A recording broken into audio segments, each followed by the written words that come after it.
Olá, tudo bem? Vamos iniciar a nossa aula. Sejam bem-vindos. Vou dar continuidade ao processo de povoamento da América.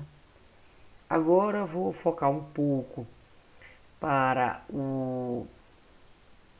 algumas partes da América do Norte, o povoamento da América do Norte por povos europeus, né? E posteriormente eu volto à América Espanhola. Então, a América tem uma classificação, né, cultural, segundo o aspecto da cultura, que leva à formação da América Latina, que é justamente os países que têm a origem latina, né, a língua portuguesa ou espanhola, e a América anglo-saxônica, que deu origem então a parte da América, né, que fala o inglês, o francês, certo? Essa classificação. Então, para chegar a essa classificação, o que foi que aconteceu historicamente, né, que fez com que a América ela se dividisse em América Latina e América anglo-saxônica? Então, a resposta está justamente na colonização. Então, a partir do século XVI, como vocês podem acompanhar aqui, né, a Inglaterra e a França tentaram estabelecer e explorar colônias ao norte, né, já que a Espanha e Portugal já estavam bem na frente no processo de colonização da América, aqui no Brasil e nos países como México, né, Chile, já existia a presença da Espanha, né, e aqui no Brasil, Portugal. Então, a Inglaterra e a França, né, voltaram-se mais para o norte. Porém, né, somente no século XVII, né, os franceses e ingleses ocuparam efetivamente os territórios do continente americano. Então, porém, né, ainda no século XVI, começaram a se estabelecer os primeiros núcleos, né? Diversos fatores contribuíram para que os ingleses, né, viessem para tentar uma nova vida na América. Entre eles, né, o aspecto político e religioso, porque a, a, a população, os ingleses, né, eles estavam enfrentando muitas guerras religiosas devido justamente a grande parte da população inglesa ter se convertido ao protestantismo, né, e sempre que entrava um rei na Inglaterra de religião católica, iniciavam uma perseguição. Então tinha toda uma situação. E aí muitas pessoas, muitos ingleses resolveram tentar a vida e construir, né, construir sua vida aqui na América, né, onde eles pudessem praticar a sua liberdade religiosa e empreender, né, novas atividades econômicas. Então, tudo isso, quando a gente vê no ideal, né, do pensamento americano, me refiro mais aos Estados Unidos, né, está justamente na formação cultural, historicamente, como foi formada aquela nação. Os colonizadores que vieram para os Estados Unidos, eles vieram para justamente tentar construir um novo mundo, viver em liberdade no novo mundo. Aqui no Brasil e na América Espanhola, que foi colonizado por espanhóis e portugueses, essas pessoas vinham para o nosso território para justamente explorar recursos, né? Porém não tinham uma ideia de construir uma nação, né? Porém o que acontece, né?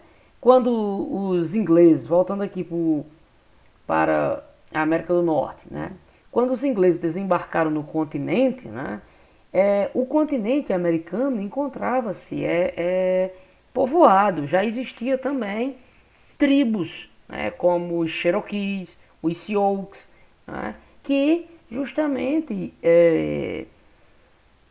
enfrentavam, né, os colonos.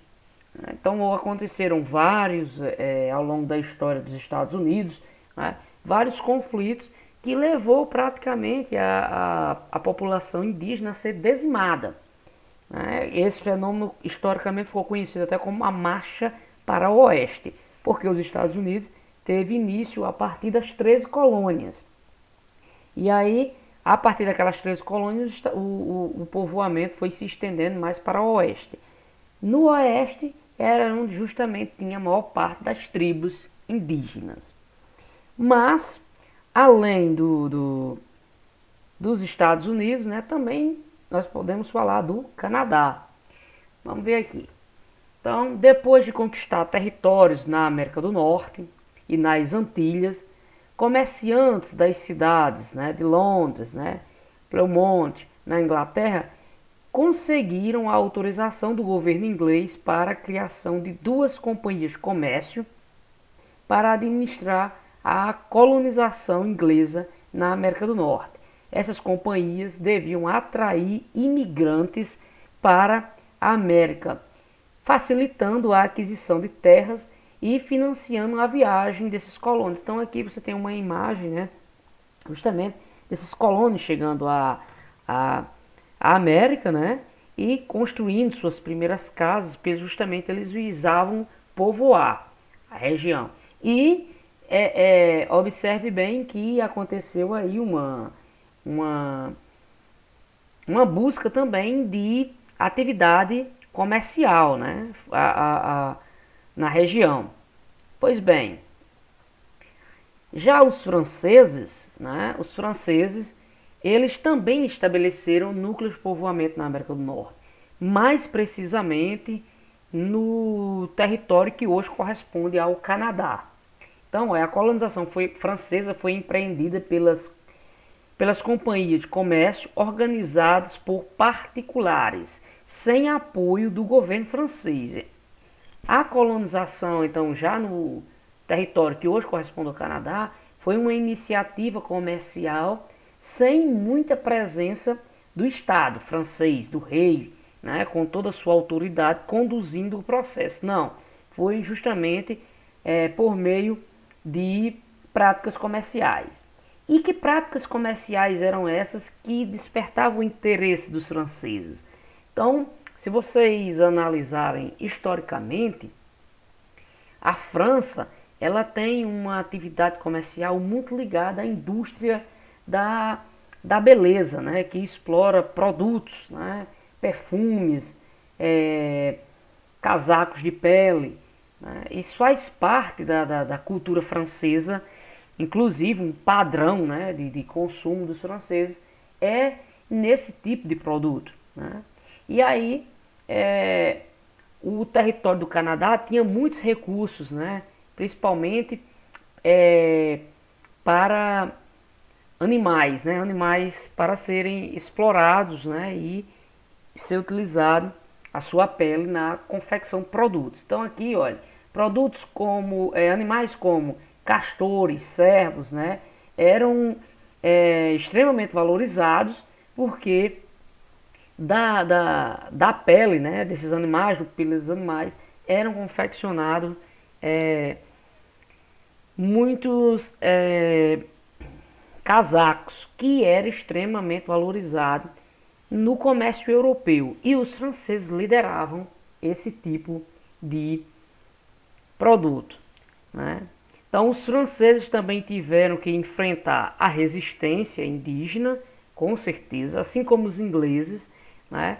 E aqui eu trago para vocês um pouco aqui do mapa da América do Norte, né? Aqui, essa parte aqui dos Estados Unidos e do Canadá. Essa parte verde, né, corresponde ao Canadá, né, que era o domínio francês, né? E essa parte aqui destacada, né, lilás, era o território inglês. Daqui é que vai partir então a formação das 13 colônias, e até hoje o Canadá é um país que tem duas culturas, né? Tem duas línguas, como a língua francesa, a língua inglesa, né? E é muito presente isso no Canadá. Então, a região das Antilhas, os franceses também ocuparam, né? Aqui, ó, partes aí do Haiti, né? Só que a atividade comercial que foi mais desenvolvido, né, na região foi justamente produtos tropicais, né, como cana-de-açúcar também, que era muito valorizada. No, na, na América Latina, os franceses, observe bem aqui, ó, criaram também, né, um ponto de povoamento que hoje corresponde à Guiana Francesa. Nessa região, eles passaram a produzir principalmente algodão, cana-de-açúcar e café. Então, até hoje, a Guiana Francesa ela é um departamento da França, né? Não é um país independente, certo? Bom, e voltando à América Espanhola, né? A mina de ouro, né, que foi muito destaque na história da colonização, foi a região Potosí, né? Foi a maior, né, que mais produziu riquezas, com destaque aqui para a produção de prata, de ouro também. E a Espanha, né, passa aí então a conquistar um status, né, de grande potência financiado por esses metais explorados nas minas de Potosí. E o que acontece, pessoal, se vocês lembrarem bem, a, a política econômica desses países era conhecida na época como mercantilismo. E o que dizia o mercantilismo? O mercantilismo, das bases do mercantilismo é que dizia que a riqueza de um país era medido pela quantidade de metais preciosos que ele tem, né, nos seus cofres, certo? E aí aqui uma imagem, né, da estrutura que os espanhóis criaram para explorar esses metais preciosos, certo? Lembrando bem que eu já expliquei na aula anterior a questão da mita, né, que eram as formas de trabalho que exploravam a mão de obra indígena. Bom, até hoje, pessoal, os indígenas, eles ainda são, de certa forma, eles são discriminados, né, na América, né, não têm os seus direitos não desfrutam dos seus direitos em plenitude. Porém, devido a lutas sociais, né, esse quadro tende a mudar. Atualmente, Potosí, né, capital da província de Tomas Frias, na Bolívia, a principal atividade até hoje ainda é a mineração. Essa mineração é responsável pela produção praticamente da riqueza da região. Porém, o trabalho ainda é muito precário, né?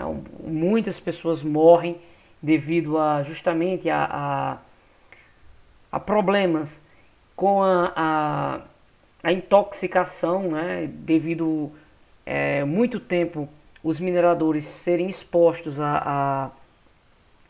ao pó, né? Que eles respiram, né, no interior das minas, e com o passar do tempo, né, eles sofrem com problemas de saúde. Então, além dessa situação, estou citando aqui Potosí, né, mas a população indígena no geral, né, na América Latina, hoje corresponde a cerca de 35 milhões de indígenas. Apesar da violência que eles foram submetidos no processo de colonização, né, essa população cada vez mais ela luta por representatividade, né, e por direitos nos seus respectivos países. O Brasil também tem as suas lutas sociais, principalmente ligado à delimitação de terras indígenas. Valeu, pessoal, até a próxima aula.